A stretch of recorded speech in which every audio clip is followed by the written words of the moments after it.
Hi ha vida després de la vida? Això que podria semblar el punt de partida d'una novel·la de Philip K. Dick o l'argument de la nova pel·lícula de Steven Spielberg és l'inici d'un projecte que ha obtingut el primer premi en el concurs internacional Vida 10.0. La ciència-ficció deixa de ser ficció i passa a ser ciència. El projecte Missió Eterna Sarcòfags és un monument funerari del tamany d'un contenidor, amb un plantejament ben transgressor, crear un pont entre els vius i els morts. En aquest espai es pot veure la informació continguda a les càpsules virtuals que emmagatzemen els records dels morts. The multi-user sarcophagus is the place where the living call and reactivate the dead. Mission Eternity Sarcophagus es una escultura dentro de un proyecto que se llama Mission Eternity. Y el proyecto Mission Eternity se trata de la virtualidad de la muerte. Nosotros somos artistas del Internet, venimos del espacio virtual, y un slogan de nuestros tiempos muy primeros era Leave reality behind, deja la realidad atrás.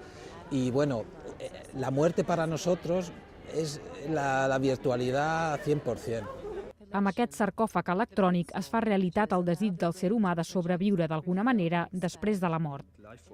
El segon premi ha estat pel projecte NOARC, una reflexió sobre les cèl·lules creades artificialment en un laboratori, o Propagacions, una obra on 50 robots amb llum s'il·luminen segons uns patrons de comportament predefinits. Memòries conservades digitalment, vides artificials o escultors de màquines. Les tres peces transgredeixen els límits de la tecnologia, la biologia i l'art. El arte es una herramienta de reflexión, es una herramienta que nos ayuda a pensar sobre nuestra realidad, sobre la realidad que nos ha tocado vivir. Es urgente que en esta revolución científica se haga una reflexión. Entonces, el arte tiene esa función, esa posible función, nos puede ayudar a procesar esta nueva realidad, a entenderla mejor, quizás a humanizarla más también, ¿por qué no? O sea que yo creo que esta es un poco la misión del arte en general y desde luego también de los proyectos artísticos que se presentan a vida.